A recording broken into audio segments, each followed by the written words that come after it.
it looks pretty much like a paradise because of the green environment that decorates this place. However, what has brought us here today is not to look at how beautiful this place is. We are here to look at what KC Poultry and Incubation Services have done in terms of collecting different breeds of chickens. Now, as we keep on promoting poultry farming in Zambia, we have observed that many farmers have decided to take up the route of collecting different breeds of chickens and offer a Zambian market a variety of chickens. And most of these breeds of chickens are very, very good when it comes to egg production. KC Poultry and Incubation Services, they'll be telling us more when it comes to different exotic free-range chickens that they have collected, and of course what farmers definitely can learn when they are keeping different breeds and of course different varieties of chickens. Now, as we get in, you're going to discover that they have got a wide variety of these chickens. Some definitely date back to India, others from South Africa, for example, the bushvelds, and of course a wide range of others. We're going to be looking at the Croilers, we're going to be looking at the bushvelds, we're going to be looking at others such as, the Brahmins and so on and so forth. We're going to look at what are the advantages of some of these chickens, as we keep on promoting poultry in Zambia and encouraging more farmers to venture into poultry farming, specifically egg production. It's gonna be an adventurous period of time for us here as we get to learn more on exotic free-range chickens as well. Come with me, ladies and gentlemen, as we get to meet the CEO and of course the MD of KC Poultry and Incubation Services. Now, something beautiful about the group of people that we're going to meet is that they're not very, very old people. They're actually young people who've decided to come up with this initiative, and they're also empowering other farmers where knowledge sharing is concerned. Come with me.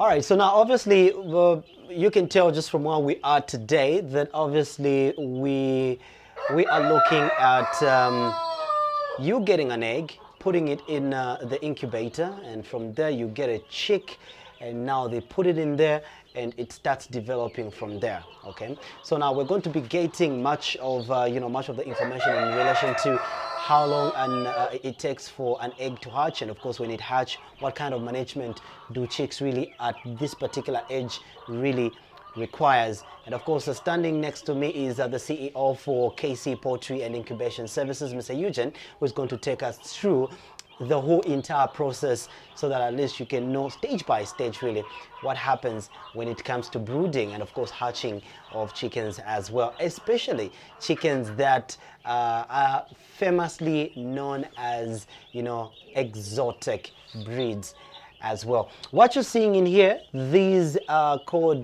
black Australorps. Exactly. Quite very famous, especially when it comes to egg production, because they are very, very good at that particular angle. But obviously, Mr. Eugene will be telling us more about other advantages that these chickens really have. Good to have you. Thank you so much for allowing us to visit your poultry. Thank you so much. It's a pleasure. First things first, obviously, I'd love to know what it takes really to get, what you consider a fertile egg, how you know that these eggs are fertile. No, thank you very much for having to come over. Basically, the issue of fertilization and picking of eggs and incubating, it all depends on how you keep your chickens. Mm-hmm. There is what is known as a ratio. We're talking about the male to the hens. Okay. So now we are trying to give them a ratio whereby if one male can fertilize all the females, you have a good number of fertilized eggs. So basically the best ratio that people usually follow is 1:10, but I'll still advise that 1:8 and going below is far much better. So the whole incubation process starts from there. it all starts from whether the cockerel is going to mount the hen or not.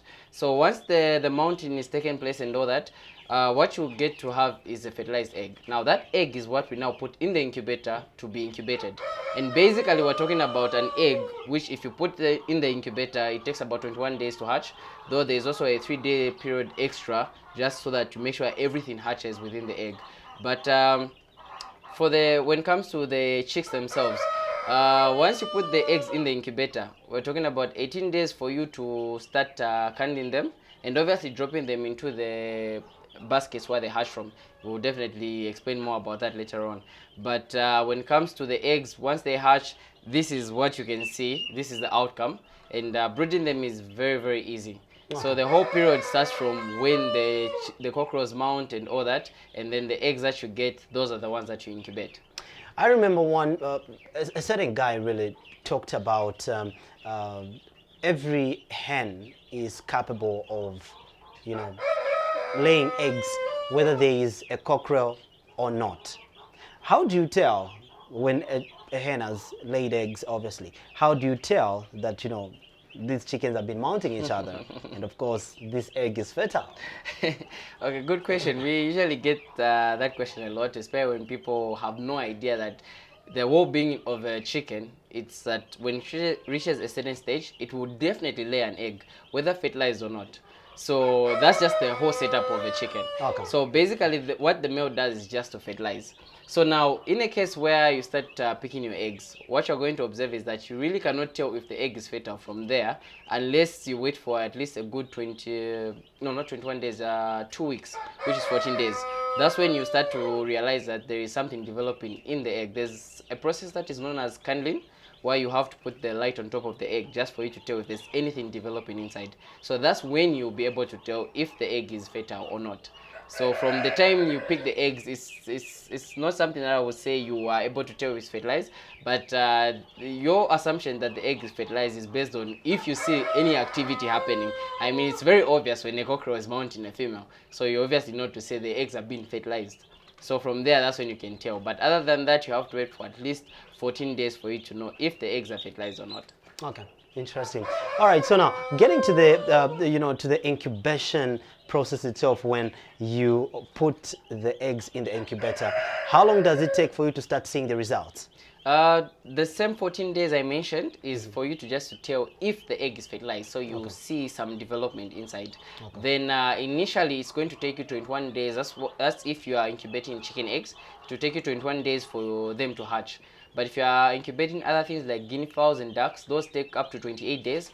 And we even have these exotic breeds of some of the ducks that even take 30 days to incubate. Yes. So even the quails are basically just about 17 days. So the incubation varies from what type of species of breed you are incubating, even just from as far as the local breeds that you see flying outside. You can also incubate those eggs. So everything varies according to which species you're incubating, and whether they're ducks, chickens, there's a bit of a difference, but usually it's all under a month. When I was taking my rounds, really looking at what you guys have, from the look of things, you guys have got a lot of, chickens, different breeds, actually. Maybe before we can even go to see the actual breeds that you have, how many breeds do you have here? Initially we have 5 breeds, which includes the Brahmas, these exotic breeds, as well as the some people say they're just the local breeds, but well, each chicken has a source of origin. So you definitely look at the Boschvels, the Black Antelopes, and where they came from. But we have up to 5 breeds in total. Okay. Yes. Interesting.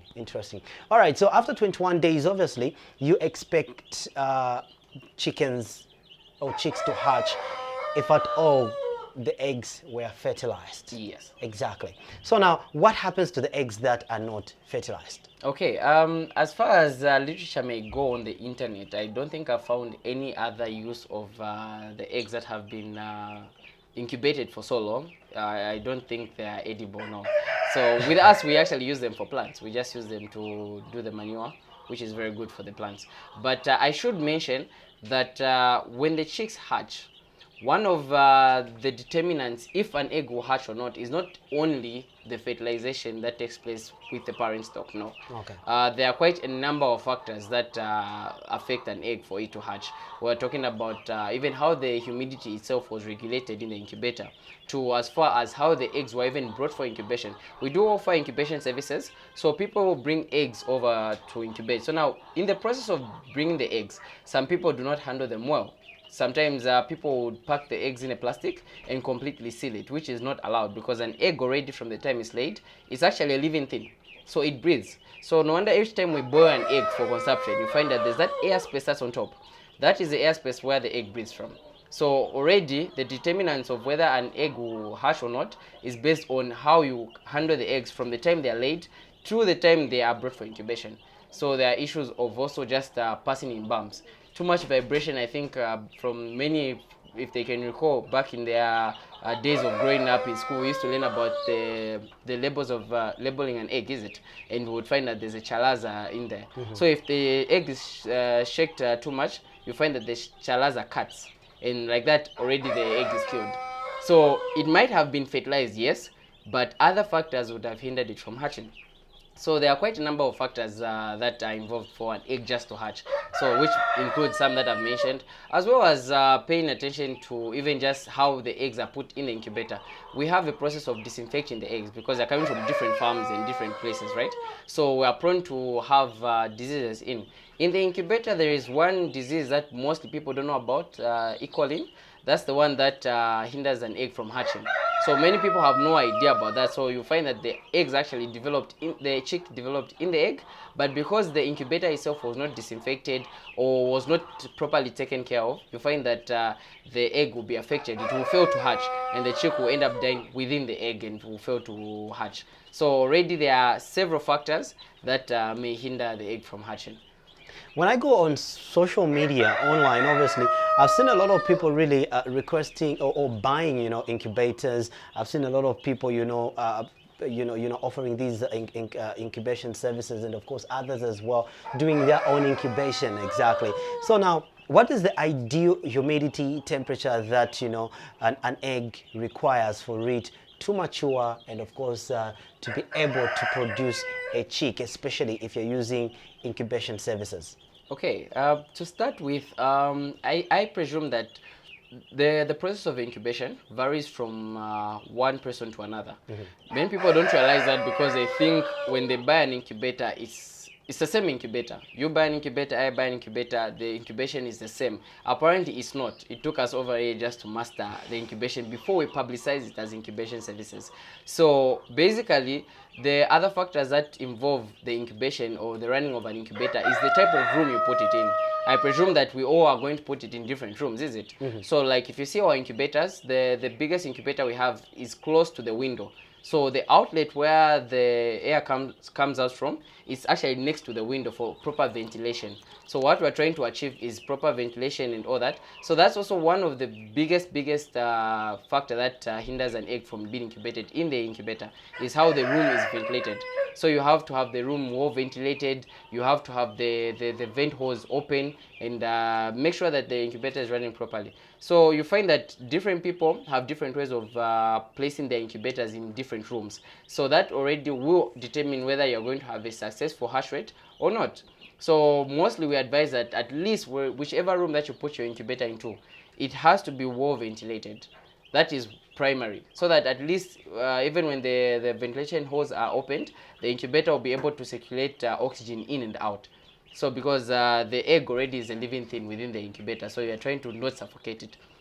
Then when you talk about issues of temperature and humidity, you find that temperature for an egg to incubate should be around 37.1 to 37.9 degrees Celsius. So that is usually the ranges that you find that the incubator is fluctuating between. Then when it comes to hatching, the temperature should be slightly lower than the actual temperature for incubating, which is 36. So if you find, like for us, we have two separate machines, a hatcher and an incubator. You find that the incubator runs at about 37 point something degrees, and the hatcher runs about 36 point something degrees. So what's the difference between those two machines, hatcher and the the hatcher incubator. and the incubator? Okay, basically the hatcher is a machine that we only use to hatch. Okay. Only. It does not tilt, because an incubator tilts the eggs every after about 3 to 5 hours. It tilts. But with the hatcher, it does not tilt. Okay. So they're just so like shells. just explain that mathematics in detail, because I think Van Peter. So I'm trying to imagine that, you know, if at all I'm finding it difficult really to understand how the tilting is done. I'm sure that an upcoming farmer outside there should also be confused as I am. So when you talk about tilting, Okay. exactly how important is tilting itself? Okay, so basically tilting is very, very important to an egg, because what you are trying to avoid is the yolk sticking to the membrane. Okay. Even the chicken itself, in nature, when it's incubating its own eggs, it actually turns them once in a while. Many people do not realize that, but if you actually pay attention, you'll find the days where it turns egg by egg. And that is a process to avoid the yolk from sticking to the membrane. So basically you're trying to avoid the yolk sticking to the membrane, which if it gets stuck, the chick will develop, yes, but it will fail to position itself in a position where it could hatch from. Because each time the incubator tilts, the chick moves. Each time the incubator tilts, the chick moves inside. So you are always trying to avoid the issue of the membrane sticking, the yolk sticking to the membrane, always. So it's very, very important that that is achieved. Okay. Then So that process happens in the incubator. Yes. How about the hatchery? The hatcher, basically when the egg reaches 18 days, there is no tilting that is involved. So you don't really necessarily have to have, it's not really a problem if the eggs stay in the incubator. That's not really a big problem, but you want at least to make sure that at the 18th day, the eggs are taken into the hatcher, because the hatcher does not tilt, and it will give the chick enough time to position itself in a position where it will be able to hatch and come out. So the more you keep tilting it, it will try to position itself. If it's still in the incubator, it will try to position itself in a position where it can hatch. But because the incubator keeps tilting, it will keep on being disturbed. So you find that the chicks sometimes will even fail to hatch and die within the egg because it failed to position itself. So when you put it in the hatcher, you find that it will be actually easy for it to find this one place where it can say, okay, here I can hatch from, and it will definitely break the shell from there. Okay, so what you're telling me is that at least, you know, to have 100% success rate in incubation services, you need to have the hatcher. Not really. Okay. So basically, I should mention that some incubators come with a provision of hatching at the bottom. And the reason is very simple. Because the incubator, the temperature is slightly lower at the bottom as compared to the top. So it's the same principle of the hatcher. The hatcher also has a slightly lower temperature as compared to the incubator. So most incubators come with the top part where you can hatch from, you can incubate from. Then the hatching part is actually at the bottom. You find the hatching baskets that you put the eggs onto. That is where you hatch from. So if you, like for us, since we hatch them in mass numbers, we do incubation services for other people, we prefer having a separate hatcher, because the hatcher, if you use an incubator, you will only be limited to a certain amount of space to hatch from at the bottom. But with our hatcher, we can hatch even 500 chicks at a go at the same time. But with the incubator, we are limited to less than 100 because of just the hatching basket at the bottom. So if you are going to go into a business of this, you are most likely to have a separate hatcher so that you can actually hatch quite huge numbers at the same time. Are there circumstances or instances where, you know, you put your eggs in the incubator and some hatch, others fail to hatch? Yes. Yes. What causes that? So factors would range from the diseases I mentioned earlier, the E. coli, to as far as the tilting. If the machine hasn't been tilting, especially for people who run incubators that are manual, you find that every after 2 to 3 hours you have to go tilt it manually. You find that if they delay or they take a long period of time to tilt them, most of the yolks will stick to the membrane. And now that is the issue that we talked about, where when it comes to hatching, the chick will fail to position itself because it's stuck to the membrane. So basically now you're trying to avoid that by doing the whole process of tilting. So definitely incubation is not a guarantee that you're going to have 100% hatch rate. I should mention that. So there's always a percentage. We have clients who have brought eggs who have actually had the percentage of even 20% out of the 100. And we have actually clients who have actually come through and incubated their eggs from here and who have had even 90 to even 100% hatch rate. That usually happens. So this is nature. I mean, life is given by God. So at the end of the day, you're trying to just achieve a better hatch rate by following the principles, but the rest can only be availed to whatever God chooses to hatch. Okay, so when you're determining how many eggs you should put in your incubator, what do you look at to make sure that you've got 100% success rate? One of the things is also the capacity. I mean, incubators come in different capacities, so we are trying to avoid an incubator that can only take up 50 eggs, so to say, and then you try to put 100. You are actually putting over, and that is also one of the factors that will lead to the eggs not being incubated properly, and they might even fail to hatch. So you are trying to adhere to actually your space and what you have, and also the frequent opening of the incubator, because many people tend to put eggs every day in the incubator. So even hatching is like a daily process where you have to open and close, open and close. At least leave a space of 5 days in between, so that at least when a batch is hatching, you have that 5-day period where you will not open your incubator at all. That is what we refer to as a lockdown. So do not open during that period. Let the chicks hatch until when they're done hatching, then you can remove them, then the others can go in. So running an incubator also will require you to actually put the eggs in a strategic way. Don't just put everything at a go. So you're trying to put them in a way that others are coming out, others are going in. That type of alternating sequencing, which will be far much better for you. Obviously, when we just came in, I was having a chat with Mr. Chris, exactly, and one of the things that he talked about was the same issue you've talked about, opening and inspecting the eggs, and of course closing and all that, exactly. And he talked about if air goes into the hatcher or the incubator whilst the process is happening, it actually affects the chicks. How? The egg itself, let me give a practical example. When we are eating a boiled egg, right? When you break the egg, you have the shell, and then you have that thin layer inside that's called the membrane. Exactly. So that is actually what is very sensitive to air.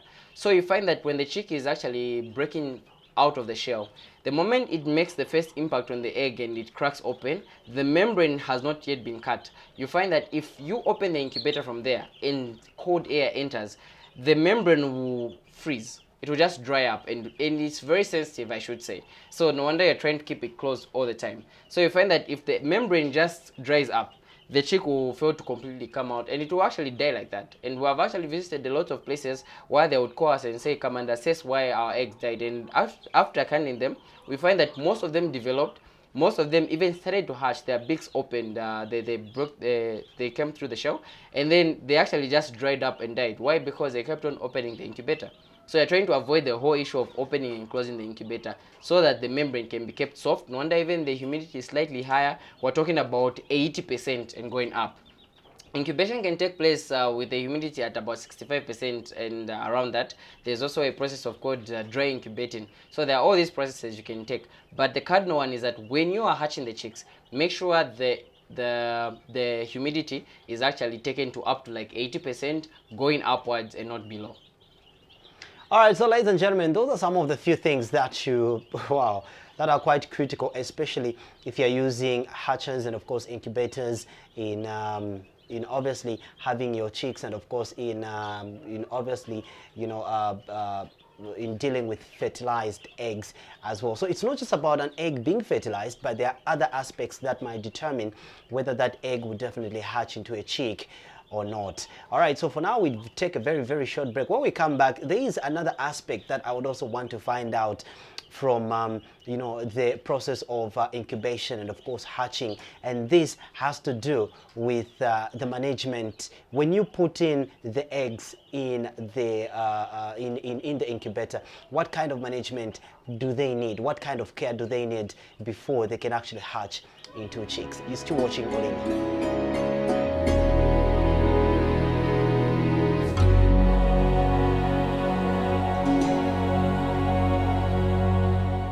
All right, so for those who missed out on the first part, we were looking at what's needed for you to have 100% success rate when it comes to hatching your eggs using a hatcher and of course an incubator as well. I think Eugene did explain quite a lot on managing the temperature, the humidity, and of course on all those aspects that you might know, and of course others are learning. But I didn't want to appear damp earlier, but I think it's important that I ask this question.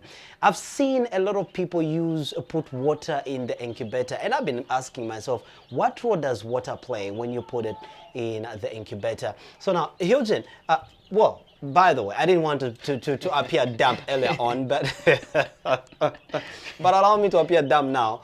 Exactly. I've seen a lot of people, use water in their incubators for incubational services. What role does water really play? Okay, water is very important actually. You remember we talked about the issue of humidity. That is where water is coming from. So water and humidity, let me just say humidity cannot be controlled the way we control temperature. Temperature has this controlling panel where you can choose to adjust and maybe increase or decrease the temperature. But with humidity, the only secret on how you control humidity is by using the surface area. So you find that most incubators have a base kind of arrangement where you put water in it to have a larger surface area, others a smaller surface area. So basically, the larger the surface area, the higher the humidity you have. And basically, you're supposed to put more water and make sure that your incubator does never run out of water, because there's actually a danger to that. Even if the water runs out, maybe let's say for a couple of hours in a day, and then following day you start maintaining the water levels as you are supposed to, those few hours that you missed out on the water and it was completely dry will highly affect the eggs, because they have to always have a humidity range within the incubator. So you're always mandated to put water in the incubators and never let it run dry. Okay, so how often are you supposed to refill your incubator with water? That basically will be determinant on the type of room your incubator is placed in, as well as how frequent you open it. So you remember I mentioned the issue of someone having an incubator different from another person in different rooms. So you find that a room that is well ventilated, like for us, our incubator is next to a window and the ventilation holes are just next to the window. So you find that humidity evaporates faster as compared to someone whose incubator is in a room where it's completely closed and the windows are not frequently open, which again is a bad thing to do, because what you want is proper ventilation within the room. So you find that the humidity will actually be dropping faster in a place where it's well ventilated. So you have to master your incubator as you are, because basically your incubator will vary from the next person. So most ranges you'll find that water usually depletes in a period of 5 to 6 days, depending on your machine. Like for ours, it only takes 5 days. Then you find that the water level has drastically reduced. So you have to put more water in the incubator. So you always have to maintain the water trays, that they always have to have water, which is a very, very big necessity in the incubator. Interesting. Now I'm thinking, if at all the eggs are already in the incubator and you need to put water in it, you need to refuel it with water, chances of you opening it are obvious. So how do you manage that to make sure that the air does not affect the eggs, but at the same time you've got water in the incubator? Okay, so basically I mentioned earlier about the 5-day period of putting the eggs in the incubator. That was when putting the eggs in the incubator. So now this is a process of incubation. So now during incubation, the advantage of giving at least a good number of days in between the placement of eggs is that you won't be mandated to frequently open it on a daily basis. So there are some days where probably, so long as you're not adding any eggs in the incubator and the water levels are okay, it will really be pointless for one to open an incubator and actually put anything inside. So you'll find that the incubator will run the whole day completely sealed, and which will be very good for the eggs. So basically, those days that you're going to leave in between the placement of eggs inside the incubator are very cardinal, so that you can avoid the issue of opening. As well as most incubators will come with an instruction manual which will tell you to say, do not open the incubator when it's still running. That is because of the fan that is inside. The moment you open the incubator, there is a fan that blows and scatters the humidity within the incubator. So once you open it while the fan is still running, it starts to pull in cold air and blows it towards the eggs. So it's like drastically reducing the temperature to 0. So always avoid to open the incubator when it's actually still running, and always keep it running only when it's closed. That is the only secret to it. Now let us look at the variation in weather conditions. Are those instructions supposed to apply if at all you're doing incubation services, let's say between the period of about June, when it's cold obviously, or maybe when it's hot, or when it's raining as well? Do you also put that into consideration? Oh yes, oh yes. You find that someone who's running an incubator seasonally would actually tell you to say, I'd rather run the incubator during the hot season as compared to the cold season. Okay. Why? Because many people tend to abscond the issue of coldness. When it's in June and it's really cold, the moment you open the incubator, well, the environment, sorry, the environment is already cold, is it? So you find that the temperature or the humidity will drop drastically. So basically, what you want to do is open it as quick as possible and close it sealed. But if you open it in let's say October, you find that in the hot season you can even take your time. You obviously open it and find that the temperature will not reduce drastically as compared to the cold season. So because of the humidity outside, it's quite warm and the like. So the season affects the incubators in the way that they incubate. So you just have to master your own incubator and see how best you can actually operate it in each season as compared to the other. Now, when you're looking at incubation services, obviously you get the eggs, you put them in there, and you're not supposed to frequently open, close, and do that. Then at that particular stage, what kind of management and care are you supposed to attach to the eggs, and how do you monitor their progress? Okay, so basically monitoring their progress will also depend on how frequent you open it.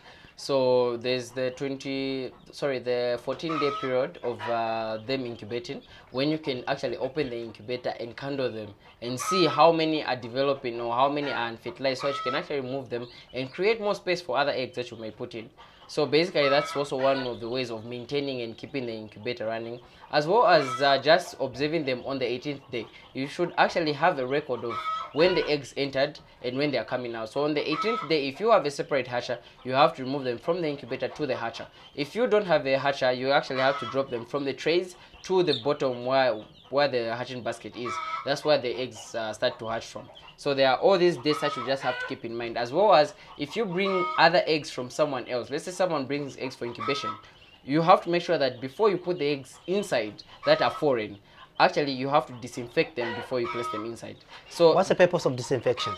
Taking care of the diseases. So an egg coming from somewhere else might carry different types of bacteria and diseases and the like. So you have to make sure that you disinfect them before you put them in your machine. Otherwise, whatever you put in, if it's infected, will actually cause the disease to spread within the incubator, and which will affect your hatching rate within the incubator. So basically, disinfecting only comes in when you are going to use a sprayer. So just spray your eggs before you put them in the incubator.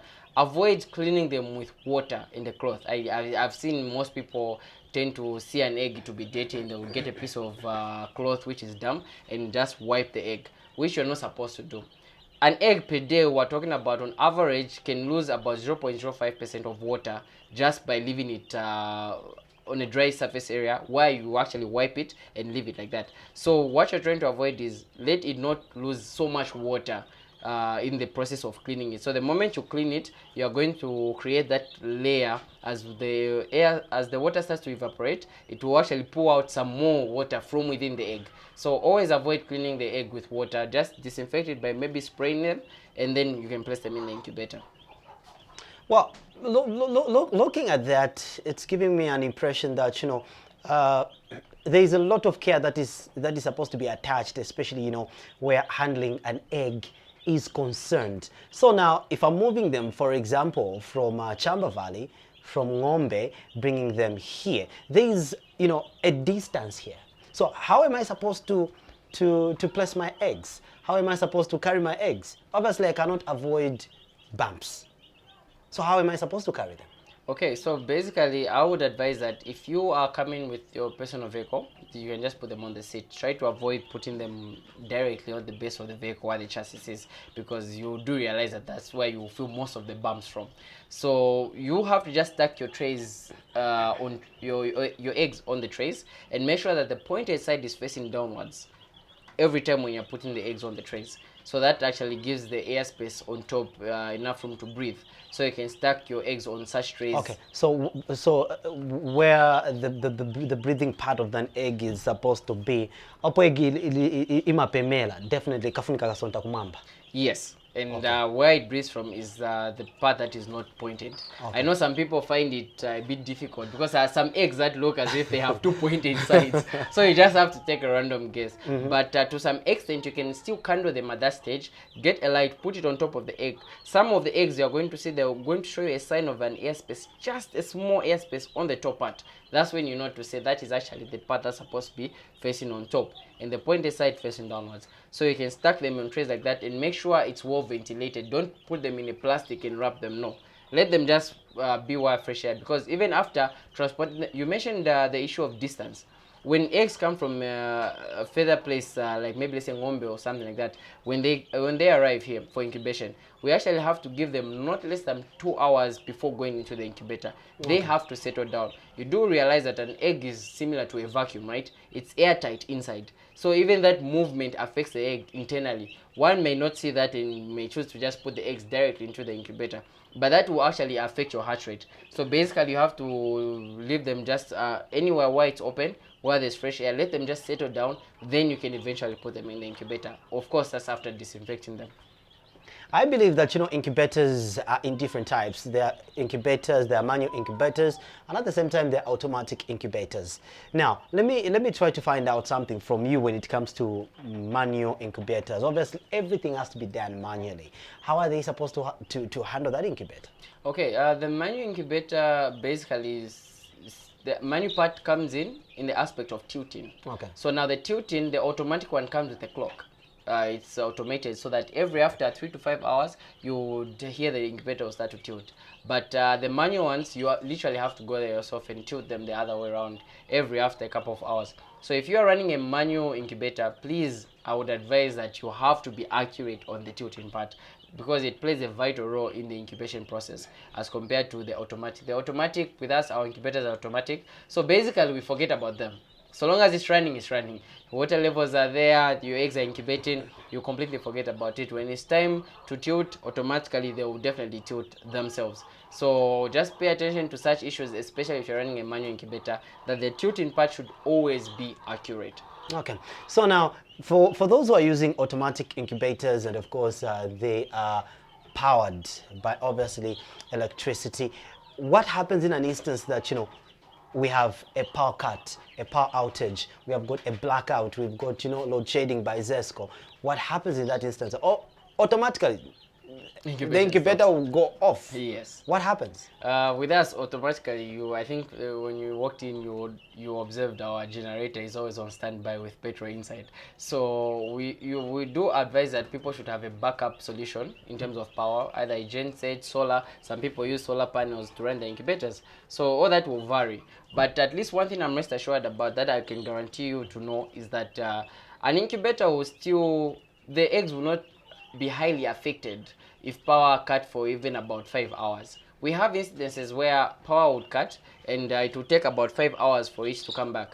And during that period, we do not even panic to switch on our generator or anything, so long as the incubator is not opened. So it will take a lot of time for that temperature to drop down to somewhere around 20. It will take quite a lot of time, depending as well on the room where the incubator is. So basically, when power cut, just avoid opening your incubator and let it just be there for at least 5 hours, unless where you find that power cuts for 24 hours. That's when you might be a bit concerned, because some eggs will be affected. But again, it's not all the eggs that have been affected. We have actually had successful hatch rates in a case where power had gone for like 7 hours and we did not turn on the incubator, the generator. So basically, you are rest assured that your eggs will not be directly affected if power cuts for at least not less than 5 hours. So within the period of 5 hours, 6, 7, your eggs won't be highly affected. If it exceeds and reaches up to 24 hours, you find that your eggs might be affected, and you have to have a backup solution in terms of power. Well, so you have to have a backup solution in terms of power, but obviously there is a window period of about at least more than 2 hours. What you need to do is to make sure that you do not open your incubator. Make sure that the eggs are well taken care of.